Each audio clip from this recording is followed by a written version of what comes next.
Hello and welcome back to the Scenario 7 podcast. Today I am joined by Joe Roberts once again, same duo as for the last podcast. Joe, how are you doing? I'm doing good, Josh. How are you doing? I'm doing very well, thank you. And today we're going to talk about the Dutch Grand Prix preview. So the Dutch Grand Prix only actually came back to the track or the race calendar last year for the first time since 1985. So I'm actually kind of glad it's back for this year, and we'll see how it goes this year compared to last year. And we'll talk about last year's race later on in the podcast. Before we jump into anything directly related to the Dutch Grand Prix, we were going to discuss the rumours of Gasly moving to Alpine, because obviously Alonso has left Alpine to move to Aston Martin for next season onwards. People seem to think it's because of his age, but no one knows the actual ins and outs of why he left. But obviously Alpine have got to replace him. And at the moment, there are rumours of Gasly leaving AlphaTauri to move to Alpine. So, Joe, what are your thoughts on this current situation? Yeah, I think it's interesting because obviously Oscar Piastri, so you have that fiasco with the summer break with the so-called silly season has now started. So yeah, I think we'll get a verdict some point this week about the Oscar Piastri situation, and if that goes in any favour, they kind of lost Oscar in terms of rumoured to be to McLaren, so they have to replace him. And Gasly, I don't think it's maybe this season hasn't really shown why he should get the seat, but obviously last year he performed very, very well. So yeah, Gasly would be a good fit. It just means that they have to buy him out of the contract, and obviously Gasly signed another contract for next season, so that kind of complicates it. And yeah, it'll be a good fit. Apparently Ocon and Gasly don't like each other, so that would be a good relationship to see how it develops if it happens. But yeah, it just puts into question what's going to happen with the other seat at AlphaTauri if Gasly leaves the Red Bull program. Yeah, like you said, I've read a few things as well about this rumor, and like you said, apparently Ocon and Gasly don't like each other because obviously they're both French, so they grew up together in karting, and apparently they had some sort of a falling out during some sort of karting race, and it just hasn't been the same since. But like you said, also about the contract that Gasly signed for another year with AlphaTauri, I think I've read something about, it might not be true, but I've read something about there being a clause in the contract that if a team that finished higher than them in the standings approaches Gasly, he is allowed to talk to them and possibly move to them. But not sure how true that is. It could be completely made up, but I read it somewhere. I can't remember where. But yeah, I think it would be a good fit for both of them because, like you said, Gasly has not been on form this season. I think mainly due to the car and other teams improving. So I think it'd be a good move for him to move somewhere new, drive a different car, see if he can pick up his old form. And obviously it'd be good for Ocon to have some competition again, because obviously Alonso is great competition. He seems to be doing well against Alonso, but it's Alonso. He's just one of the best drivers on the grid. So that'll be interesting. But yeah, also like you said, for who would replace him at AlphaTauri? Would they get one of the rookie Red Bull drivers in the academy from F2 or F3, or will they look for someone completely different? Maybe look at Ricciardo, bring him back into the Red Bull program. But who knows? We'll see how this goes on and how this plays out in the next coming weeks and months. But I'm sure we'll find out soon before the end of the season. But yeah, it should be interesting to see who goes where. Josh, sorry, Josh, sorry. Talking about Ricardo, do you think that'll be, because obviously Christian Horner quite, every time it's mentioned Ricardo, he kind of has a bit of, I don't know, wishes he was in the Red Bull. Do you think that'll be kind of a good fit of him going back into the Red Bull program, and then maybe potentially when obviously Perez contract ends to then go into that back into that Red Bull kind of feed just to, obviously for Ricardo to gain some confidence back. Yeah, Yeah, how do you think that would yeah. Like work? you said, Christian Horner definitely seems to have some sort of sympathy for Ricardo whenever his name is asked in an interview or something. Um, but I think to answer your question, I don't think there'll be a problem with him rejoining the Red Bull Academy. It's just it all depends on what offers he gets put on the table from teams. So obviously, if it's the only offer he gets, then if he wants to stay in F1, he has no choice. But if he gets better offers from somewhere else, it depends on if he wants to go back into the Red Bull Academy or try another new challenge somewhere else, like possibly go back to Alpine when he was with Renault. But who knows? There's so many different choices that or solutions that could come out. It just depends on what he's offered. But to answer your question more about your question, I think there won't be a. I don't think you'd find it a problem going back to the Red Bull Academy. But I don't think he would go into the Red Bull just because of his age, and he didn't get on with Verstappen when they were teammates. That he might have matured now, might be different. But I think just because of his age, he wouldn't get the chance to go back into the Red Bull main seat. But who knows? Yeah. It's a crazy world in F1 because like Alonso's back after retiring and Hamilton's still here and it could be going on for a few more years. So who knows? But it's a good question. Yeah. But moving on, we'll talk about this track at Zandvoort. So Joe, what are your thoughts on the track? I think it's kind of it's a bit like Monaco with a bigger straight kind of thing. It's very like technical circuit. It's very like also quite flowing as well. But yeah, as in from what I can like remember in the race last year, this is talking about the circuit as well. Just generally the fans seem more hyped. I think it's just generally how Dutch fans are. They're generally quite hyped up every time they see an F1 race anyway. But yeah, it just looked mental. I think that kind of put a thing on the track that like you must go to this track just because of the atmosphere. And yeah, that's for me, that's why I do like this track, even though it's hard to overtake. I think it's one of those tracks like Silverstone and Monza that just has to be on it, the calendar, just because of the fans are so they create the atmosphere and create the race in a way. Yeah, it came out for the first time last season since 1985, and it certainly showed and proved to us why it should be there. Although the race, which we'll go through later, was interesting. The fans definitely make the track needed to be on the calendar basically because there's so much excitement, so much hype around the event, especially now that there is a good Dutch driver on the grid as well in Max Verstappen, which makes it even better. But like you said, you compared it to Monaco. I think it's quite similar to the Hungaroring, the fact they've got that long home straight, lots of fast bending corners around the rest of the track, and obviously the iconic banking of turn 3, I believe, which makes it another challenge for the drivers. But yeah, this track is certainly fun. Something that's like is a good atmosphere to go to if you can get the chance to experience it. And I look forward to the race with the new cars and the new era around it this weekend. But you mentioned last year's race. I'll quickly go through it. It was interesting. It was probably one of the normal races that you would say from last year. And Mercedes' car didn't win it, but because it was his home Grand Prix, the extra boost that he got, Max Verstappen won the race. He got pole as well, and ever since the start of the race, he just kept Hamilton behind in the whole race, with Hamilton finishing second, and then Bottas completing the podium in third. But the front three pretty much had a comfortable race all weekend.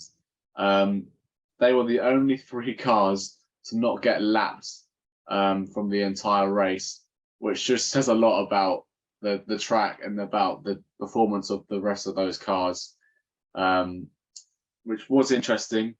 But to complete the rest of the order, there was a shock driver in 4th, who we've mentioned already this podcast, not having the best season.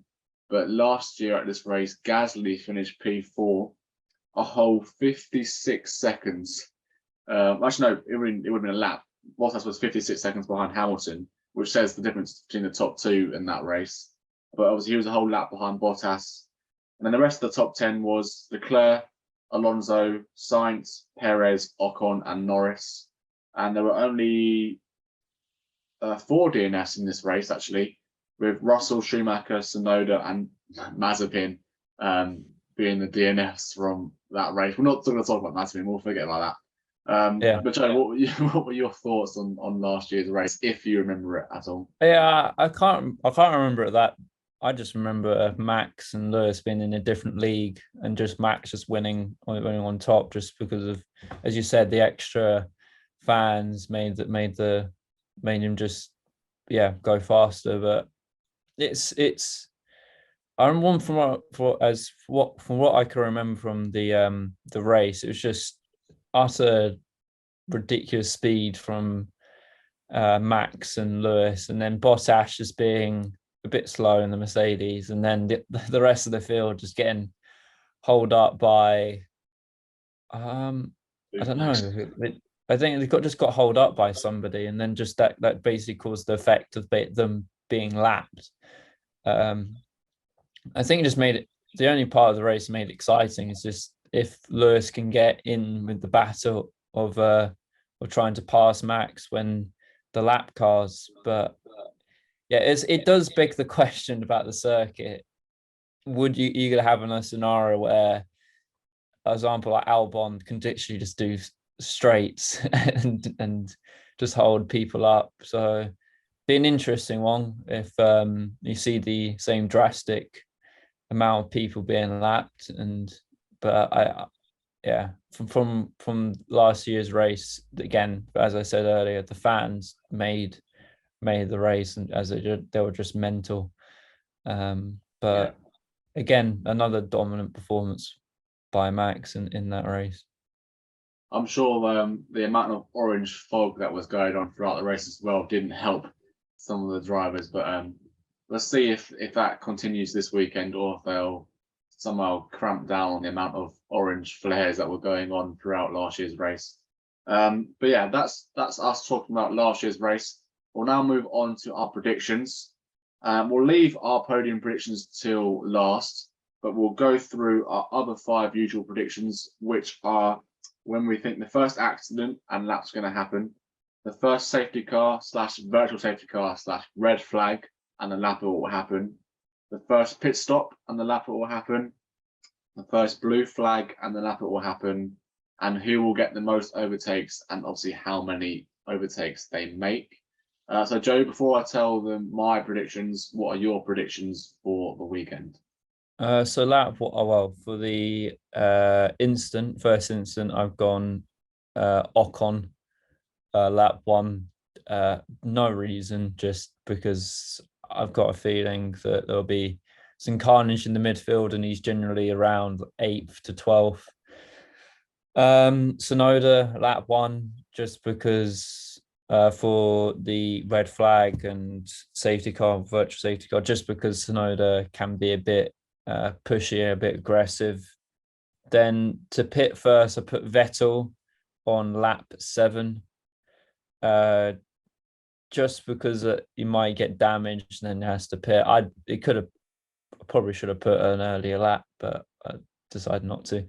Latifi for getting lapped, I think it's the usual. I think, Josh, that'll be your prediction, unless it's Albon or even like Schumacher. But yeah, it's going to be Latifi lap 33. Then most overtakes, I was thinking about this. I was going to go for Alonso, but then I realised could easily be quite high up the grid, so I have to put somebody down low. So I put Gasly to perform well, but I've only put 4 overtakes just because it's a very hard track to overtake. But I'm going to say this now, and then there's going to be like 7 overtakes or something like that. And yeah, that's it. What are nice, yeah. So I do have one same, like you mentioned. It's just pretty much the same every week, but we'll forget about that one. I've got for first accident. I didn't really know who to choose for much of these predictions. It is just a massive gamble. But I've gone for first accident, Lance Stroll, just because on lap one, just because the first corner is a 180 degrees corner, and sometimes he's a bit erratic. And same reason as your guy, he tends to start in the middle of the pack, so anything can happen there. So I've gone for Lance Stroll on lap one, and then interestingly enough, I also went for Sonoda for the first safety car on lap one, just because he's a hothead. The same reasons as Stroll, with it being a completely turnaround first corner and him starting towards the middle of the pack. But for the first pit stop, I've gone for Ricardo on lap 15. On lap 15, something a bit different. I just thought about who might start on soft tyres just to have a better getaway at the race start, and then obviously they'll have to pit earlier than those who are on the mediums or potentially hards. So I've gone for Ricardo on lap 15. First blue flag is obviously Latifi. Didn't know what lap to go for. Don't know how quick others would come around the track, or if others would hold up people, like you said, happened last weekend or last year. So I've gone for lap 26, but it could be earlier.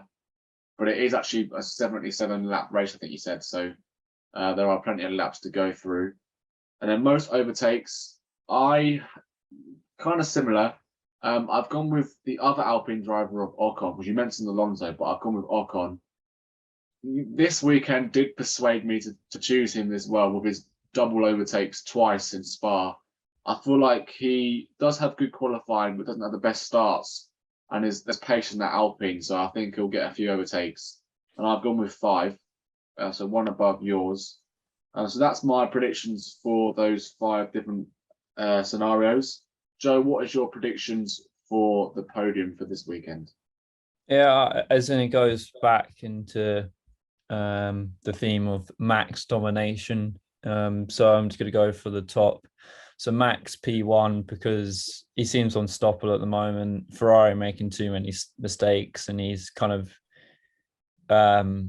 just like last year, well, a couple of seasons ago, in the Mercedes of Lewis, he looks within the car, part of the car.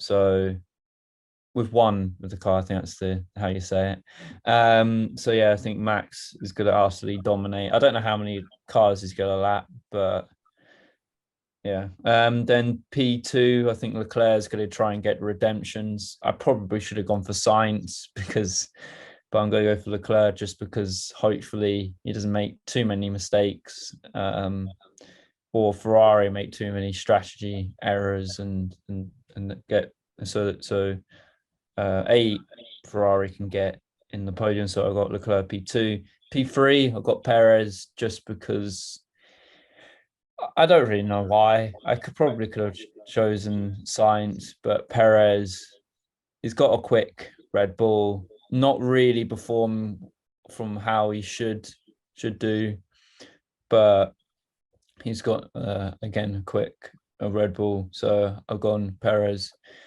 and that is my top 3. Okay, like you said, there's only really going to be, well, you can only predict one winner from now on. Really, he's like I said, he's with the car. He's just unstoppable. He's in a different league. He's so far ahead of everyone else. So and it's also his home race, of course. So I've gone with Max Verstappen to win the race. But my predictions for second and third are slightly different to yours. I haven't put Perez on the podium just because I don't see him. He's not as one with the car as Max is, and he was just in a bit of no man's land in Spa, and I can see Ferrari wanting to really push back and push hard and push all those doubters away this weekend and say we are still in this fight. We can still be constructors champions, and if it may not be drivers, it can be constructors. So I've gone with Leclerc finishing second. Well, actually, no, I didn't. I went with Sainz finishing second because recently, the most races Sainz has been the better driver and finishing higher than Leclerc in a lot of most recent races. So I think that trend will continue. And I've gone Leclerc to finish third. So I think Ferrari will have a double podium with Sainz second and Leclerc third, and obviously Max being on a league of his own, completely out of sight of Ferrari winning the race. So they're my predictions, and they're your predictions for this race. And that pretty much sums up the preview for the Dutch Grand Prix. So Joe, thank you for being here, and everyone else, thank you for listening, thank you for watching. We will bring out a review of the race at some point next week, probably Monday or Tuesday. So look around for that. And like I said, please continue to watch, subscribe. If you have any thoughts on the race, your predictions, put them down in the comments. We'll try and reply to them and see if we agree or disagree. But like I said, thank you for watching, thank you for listening, and we'll see you again in the next podcast.